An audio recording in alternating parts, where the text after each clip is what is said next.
the artillery fire is louder and louder. Horror film from Bollywood. Ментально находятся именно там. Они здесь.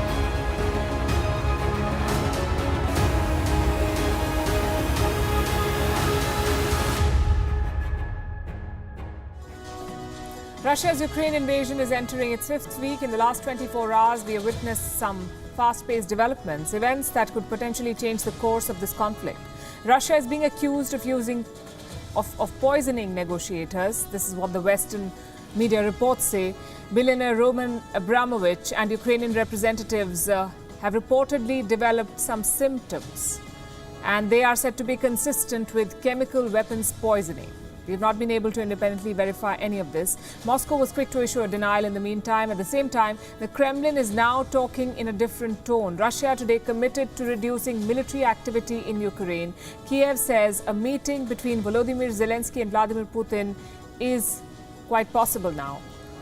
These are promising signals. So is a truce in sight? Will the fighting finally see an end? For now, nothing has changed on the battleground. The fighting is very much on, and we can say this with a lot of confidence because today we spoke to a former president of Ukraine, Petro Poroshenko. Barely a few minutes into the conversation, there was firing. Mr. Poroshenko was right in the middle of an artillery operation. He said a Russian artillery operation. Despite the obvious threat to his life, he continued talking to us, and we are grateful for his time, and we appreciate his courage. Mr. Poroshenko believes there is still no diplomatic solution in sight, and he also in fact has a message for India's Prime Minister Narendra Modi. Tonight on Gravitas, we'll bring you an excerpt from that exclusive conversation.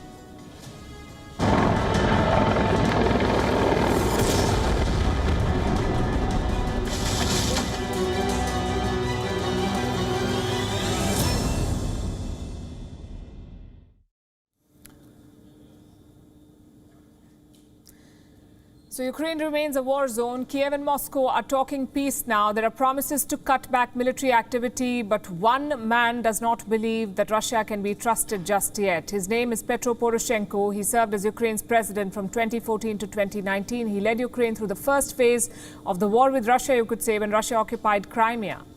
3 years after leaving office, Poroshenko has taken on a different role, the role of a soldier. Since the invasion began, he has been out on the streets of Kiev, he says, dressed in military fatigues and equipped with a weapon.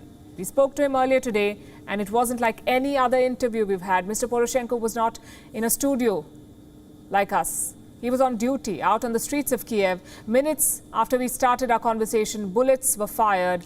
Here's an excerpt from that conversation. Mr. Petro Poroshenko, welcome to Beyond, sir. Okay, thank you.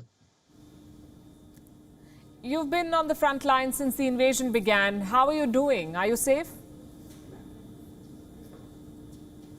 Me, together with the whole Ukrainian people, together with the whole official, are soldiers now.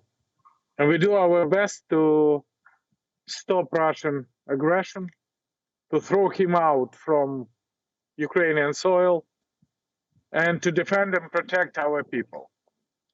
Now you hear, I don't know if you hear that or not, you hear the Russian artillery fire. Tell us about where you're standing at the moment. You say the site has become a symbol for Ukraine. Tell us more about it, and what is it like living through a war? This is the very famous, biggest in Kiev trading center, Retroville, and the civilian housing district, which named Vinograd. You know, if you were here. Just less than 10 kilometers from here, we have a Russian tank. And we have there the fighting because our troops, including the troops of our battalion, free Irpin from the Russian occupants. They completely erased. If you were in Kiev, you know what I'm talking about. Erased Vorzel, erased Gostomel, erased Bucha, erased Irpin. That was the symbol, the Kiev suburb, the symbol of the new building, the great world-famous architecture, the residential area, which is now completely destroyed. And nobody can explain why they are here. what they are looking for in Ukraine. But we protecting our land, we protecting our people, we protecting our future, and we thank the world for the solidarity with us. And that's why we definitely win. As president, you led Ukraine through the first phase of the war with Russia, I could say. Did you ever think that a full-fledged invasion of Ukraine was possible? When I was elected as a president, Crimea was already occupied, Donbass was already occupied, and believe me, this was not a conflict between Russia and Ukraine. That was a full war, and the volume of the operation, the size of the operation, was very big. But I am proud that we stopped Russian troops there. We released 2/3 of the occupied Donbass, and we protect country by the very different means, from the army means to the diplomatic means. Now I'm proud that since year 2014 we create the new country. We provide the army reform. We create a new army together with the Ukrainian people, Ukrainian volunteers. We create the new municipality structure because of the decentralization. And that's why we surprise the world. Because Putin promised that within 36 hours, he captured Kiev. And the Russian flag would be above the governmental building of Ukraine. Tomorrow would be 5 disastrous weeks of war. 5 weeks, Ukrainian armed forces and Ukrainian people fighting against, as they said, second biggest army in the world. And we surprise the world. We demonstrate that the Ukrainian army, Ukrainian armed forces demonstrate a unique unity. All the countries against Putin, all the country against a Russian fascist who come here to kill Ukraine. You know why? Because this is not possible a compromise, because they want to have us dead. They want to erase Ukraine from the world map, and we simply want to live. And it's definitely impossible to find out the field for the compromise. But proud for the last 8 years, and I'm proud for my country. I'm proud for my presidents, and I'm proud that army, Ukrainian cultural sphere, Ukrainian religious sphere is help us to unite the nation. And it's louder and louder. So we are really in a hot war zone, in a hot war time. Mr. Poroshenko, are you safe? Nobody is safe in Kiev, believe me. But here is definitely, you see what's going on here, and this is definitely not safe. But we live with this condition for already 35 days. Indeed, we appreciate your courage, sir. To do this interview in such a difficult condition is no mean feat, and we respect you for that. In the past, you've called Russia's President Vladimir Putin a quote-unquote crazy maniac. What message would you like to send him today?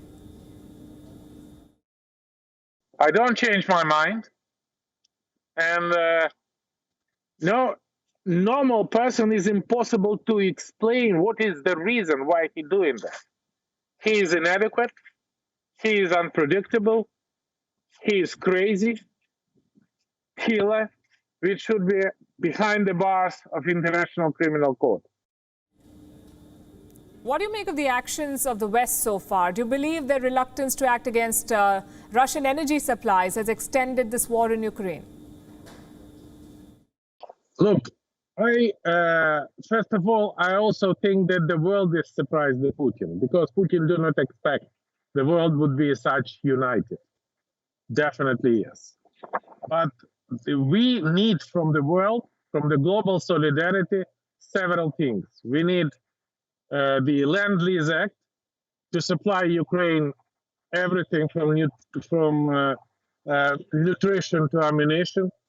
We need a closed sky with the Russian against Russian plane with anti-aircraft missiles and jet fighters. We need a second front, and this is exactly about sanction and embargo. And with this situation, I want to kindly ask of our Indian partners. We definitely insist that we should stop paying to Russia money for financing war in Ukraine.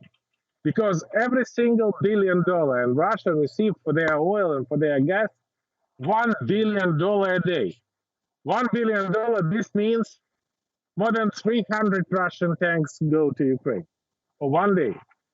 Means more than 200 Iskander ballistic tactical missiles per one day. And with this situation, definitely we very much welcome decision of the United States to stop buying Russian oil and gas, decision of the United Kingdom, the plan for the European Union, including, by the way, the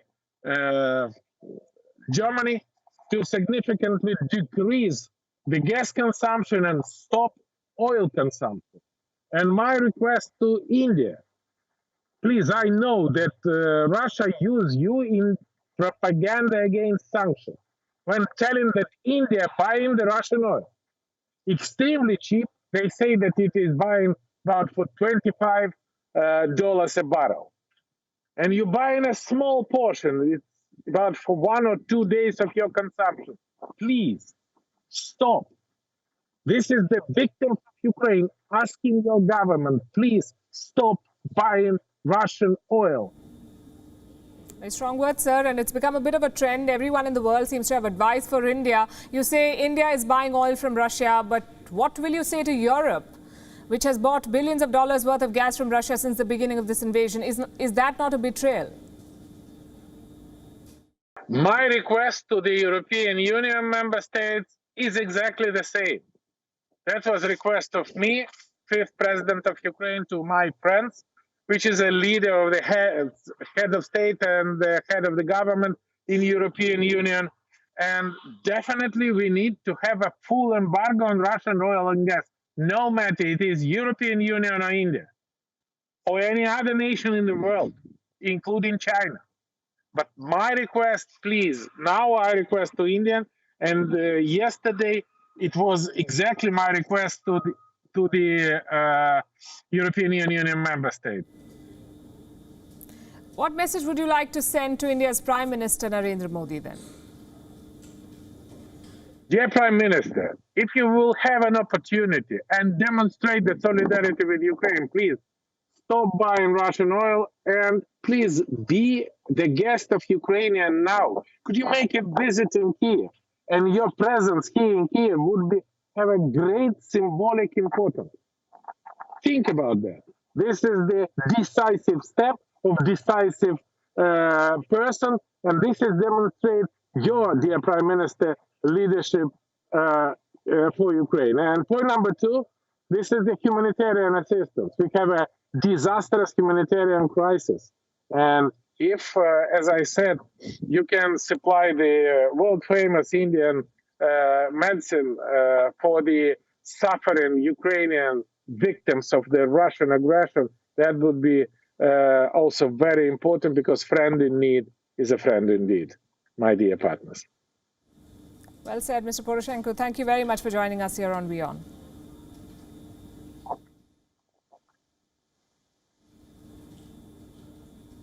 And we'll be bringing you that full interview on WION's Global Leadership Series. For the moment, we'll talk about something else, which is related to this war. We're talking about the guns versus butter model. You may have heard of it. It's an economic dilemma. Do you produce more defense goods or more civilian goods? During war, that dilemma disappears. Obviously, the focus is on guns, which means butter lags behind. Now, this is the case in Ukraine and Russia as well. Both countries are leading exporters of wheat. They make up 25% of world trade, and that supply is now at risk. The war has disrupted Ukraine's sowing season. Their ports have been besieged, and the result is this. We have a global food crisis. We're talking about a sharp increase in prices, possibly shortages. And to prevent this, we need replacements. New wheat must enter the market. The question is, where will this new produce come from? One option is India. India is the second largest wheat producer in the world. Average output around 100 million tons per year. Compare that to Russia and Ukraine. Put together, their output was 104 million tons, around the same as India's. But on the exporters list, India is far behind. Russia is the #1 exporter of wheat. Ukraine is number 5, but India is number 18. What explains this gap? India's massive population. Russia and Ukraine have around 200 million people. India has 1.2 billion. That's 6 times more population. So naturally, India's output is consumed domestically. Only 1% of the wheat is exported, and that too within the neighborhood. Most of India's exports go to Bangladesh, Nepal and Sri Lanka. Having said that, India does have a wheat surplus. How much are we talking about? Around 24 million tons in government storage. And this wheat could be a game changer. It can stabilize the global market, plus bring in valuable foreign exchange for India. Even before the war, India's wheat exports were rising. In the last financial year, it was 2.1 million tons. This year, 6 million tons so far. So the quantity has certainly improved. The key is to push on from here to make Indian wheat competitive in the global market. If done right, there's a lot of money to be made here. Russia's wheat exports are worth $8 billion. Ukraine's is worth $3 billion. Put together, that's a market of more than $10 billion. And India is in pole position to cash in. The question is how? Yes, exports are rising, but are they diversifying? And that is the issue. Take a look at the biggest wheat importers in the world. Number 1 is Egypt. Then you have Turkey, Nigeria, Algeria, Morocco, Yemen. And these countries are all far away from India. At the same time, they're closer to Russia and Ukraine. So naturally, they never bought Indian wheat. Shipping costs were too high. But now they have no option, especially in Egypt. Egypt runs one of the biggest food programs in the world. They give subsidized bread to millions of people. The cost? $5.5 billion. India is already making moves to capture this market. On Monday, there was an important meeting in Dubai.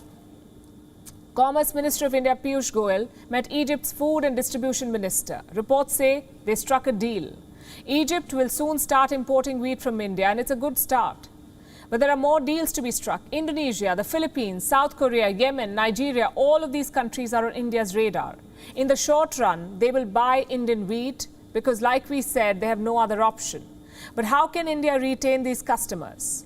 By improving product quality, more certifications, more quality checks, more pest control mechanisms. If India can tick these boxes, it can make Indian wheat competitive, and the government is thinking along the same lines. They're planning to set up more agro labs. States are looking to increase output. Clearly, India sees the business opportunity here, but this transition is not going to happen overnight. It will take investments. It will take patience. It will take a sustained effort. The war in Ukraine has certainly been a catalyst. And why just wheat? Take any supply disruption in the last 2 years. Chances are India stepped in. 2020, India supplied medicines during the first wave of the Wuhan virus, antibiotics, hydroxychloroquine, all of it came from India. 2021, India stepped in to produce vaccines. Millions of made-in-India jabs are circulating all over the world, especially in the developing world. 2022, Indian steel makers are filling the global supply gap. Again, this is because of the war in Ukraine. Companies in West Asia and Europe are buying more steel from India. And these are just a few examples, but what do they all have in common? When in trouble, India has helped the world, whether it's wheat, steel, medicines, vaccines. Why is India able to do this? A, because it has the capacity. India has a massive labor force. With enough capital, it can become the focal point of the global supply chain. And B, transparency. Unlike China, India is a more trusted supplier. No policy surprises, no political stigma, plus the world's largest democracy. It's a much safer bet for companies. So far, India has consistently risen to the occasion. It has stabilized supply chains. It has plugged the shortages, all the while caring for its 1.2 billion citizens. The next step will be crucial to shift from crisis supplier to consistent supplier. And now to a story of consistent crisis. This is the story of Pakistan, where the Game of Thrones continues. There are new twists, new equations, and new alliances. I'll start with the latest. A federal minister has quit. His name is Tariq Bashir Chima. His party is the PMLQ, an ally of Imran Khan's PTI. He was also a member of Imran Khan's cabinet. Now he's put in his papers because he says he's unhappy with the leader. Also unhappy with his own party that is supporting him. Let me tell you about the statement that he's issued. This is what he says. I'm constrained to tender my resignation with immediate effect due to the inability of the government to bring stability to the democratic institutions and resolve serious governance issues in the provinces.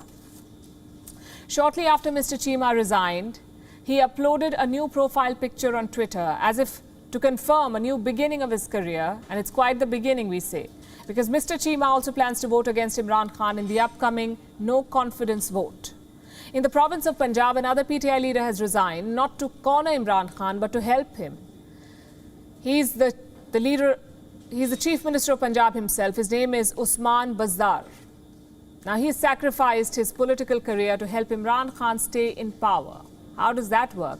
I'll tell you. You know what happened on Monday? A no-trust motion was moved in the Punjab Assembly. It was pushed by the opposition against the Chief Minister, the same man who's resigned. They expected to win it. Even PTI allies in Punjab were apparently planning to vote against the Chief Minister. So in order to retain those allies, Imran Khan sacrificed Bazdar. Reports say he was forced to step down, and PTI has wasted no time in naming another Chief Minister. Look at this headline. This is what it says. Imran Khan has offered the CM's post to PMLQ leader Chaudhry Parvez Ilahi. What's the bargain? PMLQ will support PTI in the no-confidence vote. It's a classic case of quid pro quo. Fun fact, the man Imran Khan has named Chief Minister recently called him an inexperienced child. Listen to this. इनको सीखने देना चाहिए था. इनके काम इनके बिहाव पे जो होते रहे हैं ना, वो नुकसान हुआ. सीखने का मौका नहीं फिर मिला. नहीं, वो बच्चा सीखेगा तो चलेगा, तो नीचे उतारोगे तो सीखेगा ना. नापियां बदलते रहना सारी जिंदगी. तो नापियां बदली गई हैं 3.5 साल. तो और क्या, अब क्यों नहीं बदली जा रही? हाँ, अब क्यों नहीं फिर नापी बदली जा रही? नापी भी महंगी हो गई है महंगाई की वजह से. Interesting conversation. Now, Imran Khan has picked the same man to be Chief Minister. If that was not embarrassment enough, Imran Khan is being proven a liar by his own system. Background first. On Monday, Imran Khan said the opposition was getting foreign funds and he blamed a foreign hand behind the no-confidence vote. He said he had a letter to prove this claim. Turns out he was lying, and we are not the ones saying it, the Pakistani press is. They say, quote-unquote, relevant authorities in Pakistan have found no evidence of a foreign plot. Which are these relevant authorities? Officials from Pakistan's Foreign Office, apparently. A Pakistani daily reached out to them for clarification, and they've said they had no knowledge of such a plot. Neither did they have any evidence to back Imran Khan's claims. So to put it simply, Imran Khan was lying. Pakistani journalists say this lie could cost him a lot. It could ruin whatever little diplomatic credibility his party has enjoyed overseas. Pakistani actors don't think so, though. They are standing firmly behind their leader, professing their loyalty for him. This includes the likes of Maira Khan, one of Pakistan's biggest movie stars. She posted this on Monday. Imran Khan, Pakistan's flag, and a prayer emoji. A host of other Pakistani artists have also expressed solidarity with the Prime Minister, like Adnan Siddiqui, Humayun Saeed, Bilal Masood, Shan Shahid, Sabah Qamar, Annie Khalid. They're all using their influence to build support for Imran Khan. Unfortunately, tweets are not the same as votes. The no-confidence vote has already been tabled. It will be debated on the 31st of March, and the voting will be held in the next 7 days. Will Imran Khan win or lose? Well, we don't know. He's losing wickets for sure. They say research is the bedrock of good journalism. You study, you gather data, you talk to people, and then you report. Well, that's how it usually works. But not at the New York Times, it seems. Their strategy is the exact opposite. First, decide the narrative, then write a report to suit that narrative. Facts don't matter. Let me show you the latest example. This article was published on the 28th of March. Look at the headline. General strike throws India into confusion. Now, let me guess your first reaction. What general strike? Actually, there is a 2-day strike underway. It began on Monday. It continued on Tuesday. Who called the strike? Central trade unions across India. What do they want? Broadly speaking, two things. A, roll back proposed changes to the labour law, and B, slow down privatisation. They're calling it an all-India strike, but frankly, it's not. Anybody who has stepped out of their house will tell you that. Cars are moving freely on the roads in India. The only thing obstructing them is traffic jams, and we can do without them. Trains are running fine. Government offices are working. So where exactly is this strike happening? In pockets. In Kerala, for instance, there was a partial shutdown. Buses and taxis were not plying. A few government employees did not turn up, but essential services were unaffected. Same in parts of West Bengal. But beyond that, there was nothing. No mass rallies, no reports of violence, and certainly no confusion. So how did the New York Times get this idea? Because they said the narrative first, and then they wrote the article. Now, don't get us wrong. We're not condemning the strike itself. It was announced in advance, so people had time to prepare. It was limited to 2 days, so no long-term impact. Plus, it's a free country. You can go on strike if you want to. Our issues with the New York Times is characterization, or should I say mischaracterization. This wasn't a nationwide rebellion, as they made it sound. Most Indians barely knew it was even happening. So how was India thrown into confusion? It wasn't. I'll tell you who is confused here. The editors of the New York Times. On social media, their article triggered hilarious reactions. We've compiled some of the best ones for you. This user, for example, is inconsolable. Why? Because no one informed him about this strike. He could have taken a holiday. And this user is thinking along the same lines. Let me tell you what he wrote. If you're working today, then send this NY Times post to your manager. It is supposed to be a strike holiday. Jokes aside, this is nothing short of fake news, we say.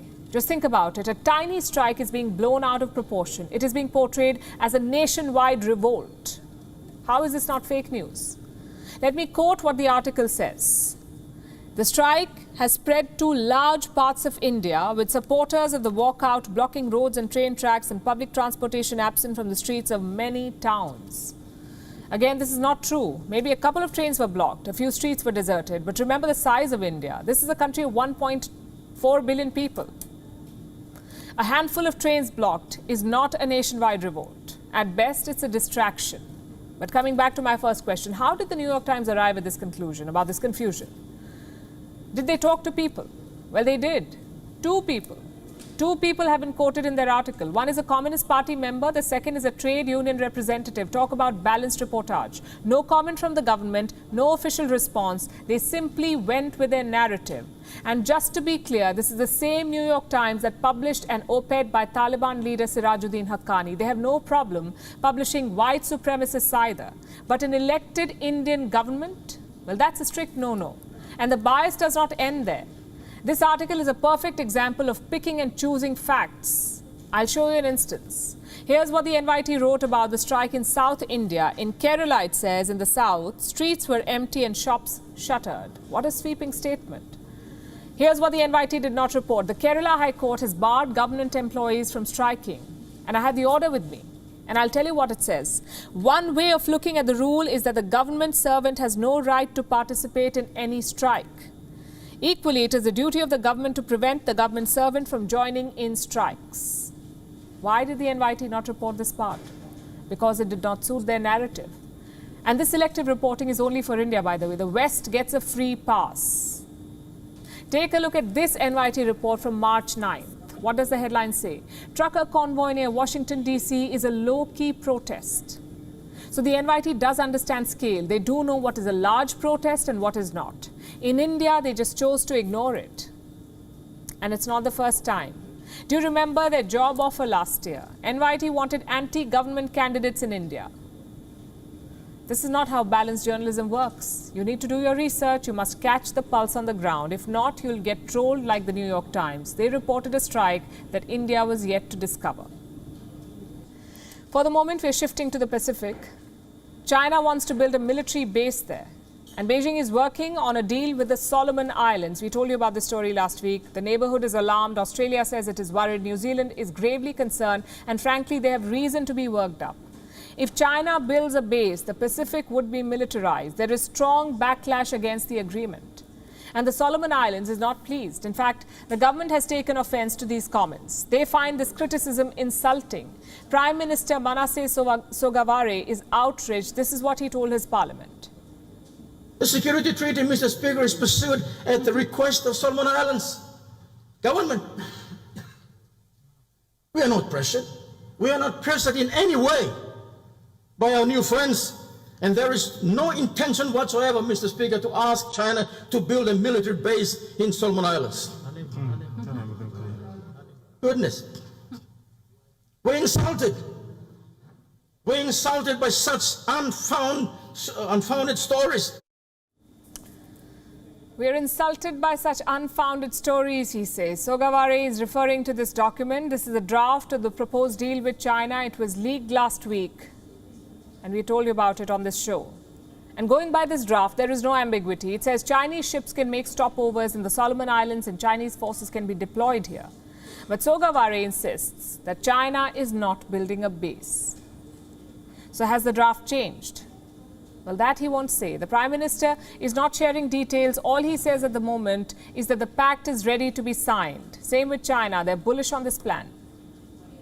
Who is sending military planes and warships to the doorstep of other countries all the time, seriously threatening the sovereign security of the countries concerned? Who is building militarized cliques that bring the risk of nuclear proliferation to the Pacific Ocean? And who is creating an atmosphere of tension, provoking bloc confrontation, and casting a shadow on regional peace and stability? The international community can make its own judgment. And the people of the Solomon Islands and the Pacific Island countries can also see it very clearly. No attempt to disrupt or undermine the mutually beneficial cooperation between China and the Pacific Island countries will succeed. So China is backing the Prime Minister of the Solomon Islands. He denies being influenced by Beijing. But his track record tells a very different story. Under his leadership, Chinese influence has grown rapidly in the Solomons. Sogavare came to power in 2019 for a fourth time, and since then his foreign policy has been distinctly pro-China. The Solomon Islands first severed diplomatic ties with Taiwan. A 36-year-long relationship was broken. Then they switched allegiances to China. And it wasn't a smooth switch. China allegedly bribed lawmakers to abandon Taipei. How do we know this? The first claims were made by Taiwan, but soon lawmakers from the Solomons also started speaking out, like Daniel Suidani. He is the premier of Maliata. In 2019, he made a big claim. He said that he was approached by someone from the Chinese government. He was offered cash. He says he refused the money and refused to vote to dump Taiwan. 2 years later, he was made to pay for that decision. Suidani needed funds for a brain surgery. An appeal was made to the Prime Minister Sogavare. The request was turned down, and this lawmaker had to go to Taiwan for treatment. This is what he said later, and I'm quoting. What happened in terms of the switch is not clear, but there is something going on between China and the Solomons that makes them switch without consulting with the people of the nation. Well, he had a point, because the people of the nation were not happy with the switch to China. They showed their anger. In November last year, violent protests broke out. Protesters converged in the capital city. There was violence outside the parliament. Almost the entire Chinatown was destroyed. The protesters even tried to get to the Prime Minister's residence. They failed. So they decided to go after a building that the Prime Minister owns. It was set on fire. The anger against China and the Solomon Islands is obvious. But Sogavare refused to take any lessons from his past. The damages from the violence last year ran into millions of dollars. What will be the price of a security pact with China? Possibly the sovereignty of the Solomon Islands.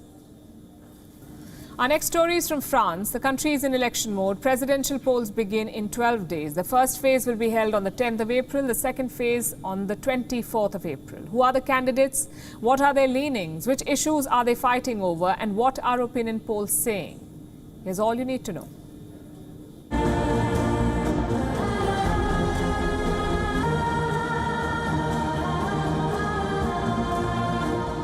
It's election season in France.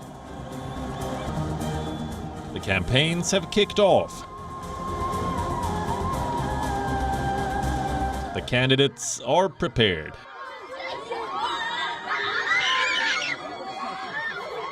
Je me bats pour le projet qui est le mien, pour cette vision qui est I'm fighting for my plan, for my vision, which is that of a united France. Les divisions qui sont là, on les a pas toutes corrigées, je suis très lucide. And controversies have begun to flow. This election is likely to go in 2 rounds. The first round will be held on April 10th, post which the top 2 candidates will square off in a second round on the 24th of April. Who are the candidates? Well, there are 12 of them so far, out of which 6 have emerged as the main challengers, 4 men and 2 women. Together, they represent all sides of the political spectrum: left, right, centrist, even green. What issues are they fighting over? So far, the debates have focused on issues like purchasing power, inheritance tax, the cost of living, employment, healthcare, and climate change. But the war in Ukraine has opened a new dimension. The candidates are now under pressure to spell out their strategy vis-à-vis this war. How they plan to protect the country, also its economy, from the repercussions. The current president says he wants to uphold dialogue with Russia. I want to keep on negotiating until the last second, so the question is whether we can get a ceasefire first, then a negotiation, and I will do everything for that. His far-left rival says he will help Ukraine fight the invasion. I dedicate this popular gathering on the Republic Square to the Ukrainian people's resistance to the Russian invasion.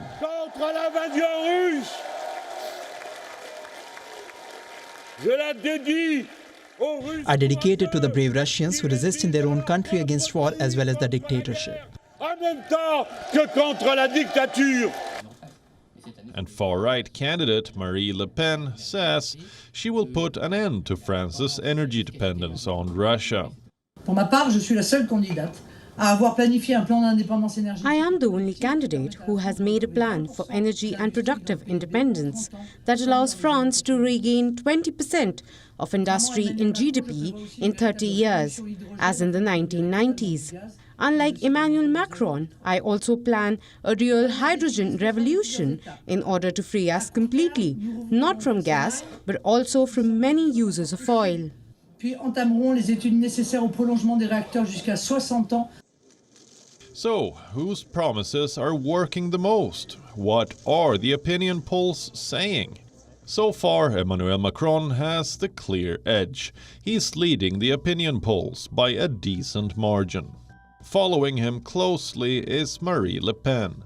And on the third spot is Eric Zemmour. Analysts predict he could spring a surprise at the last moment. Zemmour is being called the French Donald Trump, all thanks to his fiery campaign. He is against taking Ukrainian refugees, he is against allowing immigrants from West Asia, and he wants Muslims in France to renounce their religion. The awful truth, which we know already, is that 67% of French people are worried that France is Islamicizing at full speed.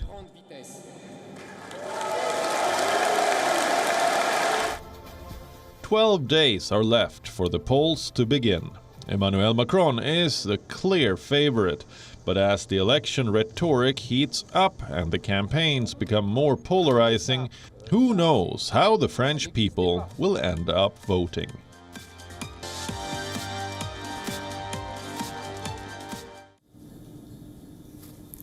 Do you know what a boomerang is? It's a piece of curved wood.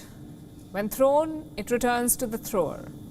Think of it like Beijing and the Wuhan virus, a classic case of boomerang. China exported the virus and now it has come back to consume China. At a time when the world is moving beyond the pandemic, or learning to live with it at the very least, reopening travel, China is obsessed with zero COVID. And it is pushing it deep into history. Tonight, we bring you two stories. Stories from two Chinese megacities. The first one is Hong Kong. It is battling a severe shortage of beds and isolation facilities. There is also want of empathy. Authorities in Hong Kong have separated at least 2,000 children from their parents. They tested positive for the Wuhan virus and they were taken away from their parents and isolated in hospitals. All of these children are below 10 years of age.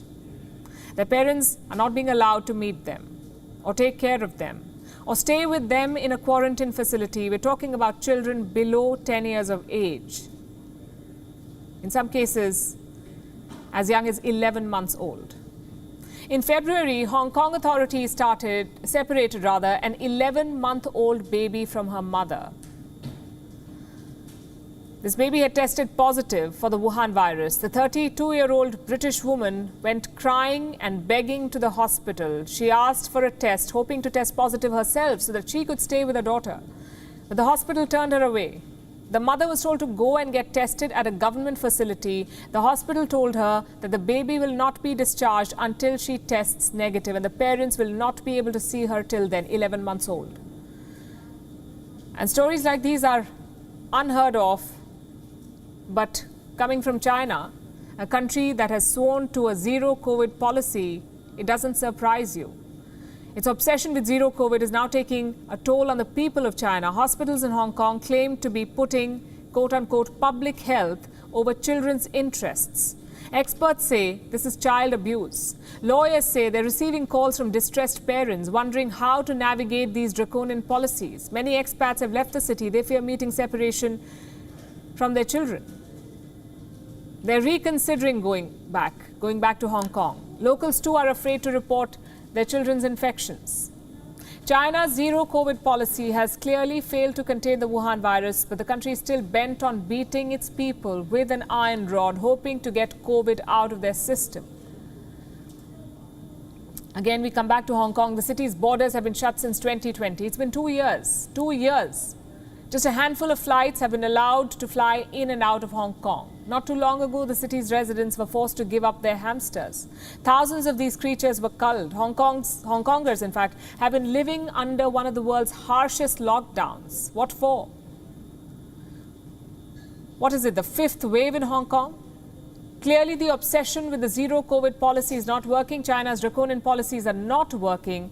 All those sudden lockdowns. Residents are being forced to leave pets behind. Women being stuck with blind dates for days. They did not work.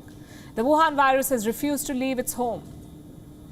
And at a time when the world is moving past COVID, China's only option, only policy seems to be moving backwards in history.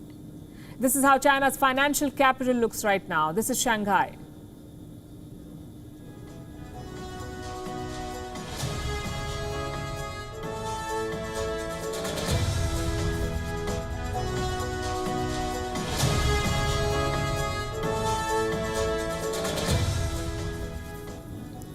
Reports say there are at least 4,500 fresh cases in this mega city. There is no way to verify these numbers. China's numbers have been all over the place.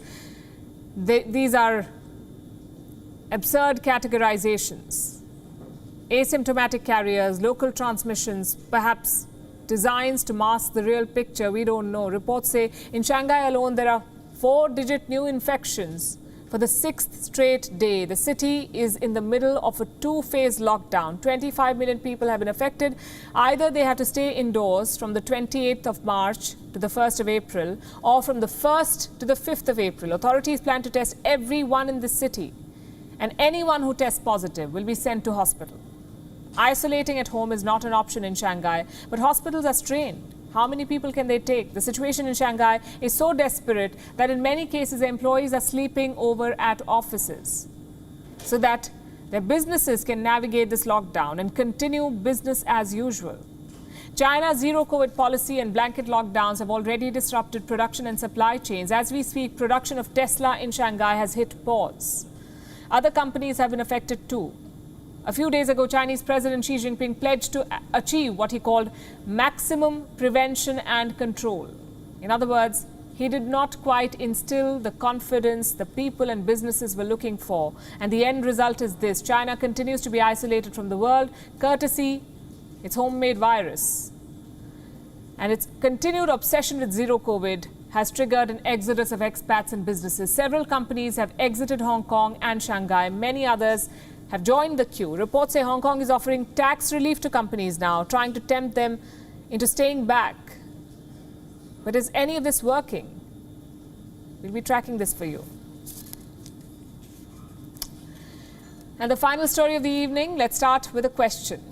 What is that one thing that's been featuring in almost every conversation these days? The heat. It's not even April yet, and New Delhi is recording 41 degrees Celsius. The situation is the same in cities across India and outside. Mumbai, for example, is hovering around 35 degrees. In Bhopal, it's almost 40 degrees. Such temperature is not normal. What's happening is not normal. It is called global warming, and it is plaguing even the coldest places on Earth. This is the Concordia Research Station. It is in Antarctica. The temperature here has gone up by 38 degrees Celsius. This place is 38 degrees warmer than usual, 38 degrees. Think of it as New Delhi being 38 degrees warmer than average, burning at 80 degrees Celsius, or London being 60 degrees Celsius, or Abu Dhabi recording a temperature of 80 degrees plus. That's the kind of calamity Antarctica is battling. On a normal day, temperature around this research station would be around minus 80 degrees. Cold enough for our fingers, toes and nose to freeze within a minute. During summers, the temperature in this part of the planet rises to minus 25 degrees Celsius. Right now, Antarctica is approaching winters. Ideally, the temperature should have been around minus 49 degrees Celsius. Instead, on the 18th of March, scientists recorded a temperature of minus 11.5.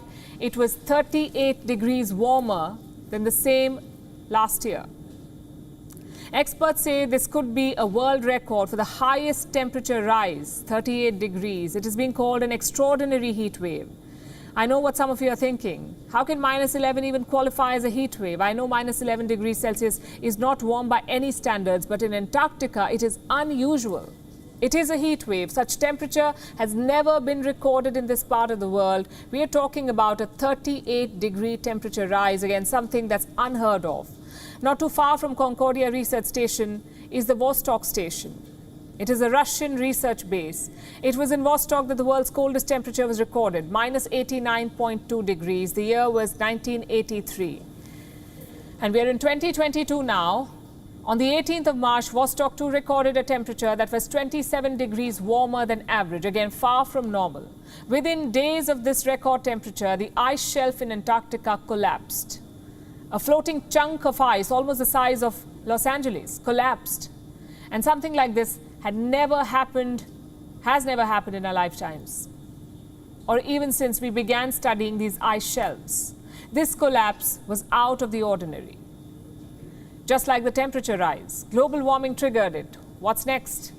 Experts too are not sure of what's coming next. This is an ice shelf where there's been no ground-based research ever, so we're left to only see from our satellite observations and make our educated guesses at what's going on from there. It had been, sort of these slow changes that have happened, relatively slow changes that have happened with the ocean warming and the glacier flow. One fast thing that happened was that weather event last week. And so that, I wouldn't say that it's the entire story, but it certainly added a pressure onto those ice shelves that we haven't seen before. And so that's why the timing was sort of interesting, I guess. This video shows that our world is changing. Ice caps are disappearing, ice shelves are collapsing. All of this is adding to the warming water. Some of this water will come to the beach near you. The water levels will go up further, and with every passing heat wave, our cities will sink a little more. The soaring temperature, the warming cities, the unbearable March afternoons, the collapsing ice shelves, the rising water levels. This is global warming. It is not a dreaded future anymore. Global warming has become our present reality. What are we doing about it? Sri Lanka's state-run hospitals are running out of life-saving medicines due to a shortage of dollars needed to impose essentials as the country reels from a dire economic crisis. A Ukrainian negotiator has said a meeting between Vladimir Putin and Volodymyr Zelensky is possible as the latest round of talks between the two sides concluded in Istanbul. The next round of talks will take place in 7 days. Peruvian President Pedro Castillo has survived an impeachment vote in the Congress that fell short of the votes needed to oust the leftist leader 8 months after he took office.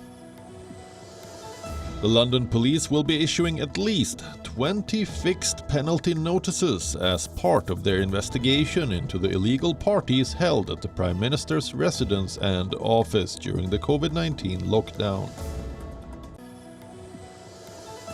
India and Sri Lanka have inked 6 MOUs, including the implementation of Sri Lanka's unique digital identity program with New Delhi's assistance and another on implementation of hybrid power projects. A steep climb in COVID-19 cases in China's Shanghai has prompted panic buying at supermarkets in the city of around 25 million. 3 people died and 5 were injured after a light aircraft crashed inside a supermarket in the municipality of Temixco in central Mexico. The government of El Salvador says it has arrested more than 1,000 gang members and locked down prisons after a wave of killings over the weekend. Soon-to-be women's world number 1 Iga Świątek has entered the quarterfinals of the Miami Open. The Pole, who won the Indian Wells Open last week, beat American teenager Coco Gauff to extend her winning streak to 14 matches. Former world number 1 Naomi Osaka is also through to the last 8 after a win over Alison Risk. Serbian star Nikola Jokic has strengthened his case for winning back-to-back NBA MVP awards. The Denver Nuggets center led his side to a narrow 113-109 point win over the Charlotte Hornets.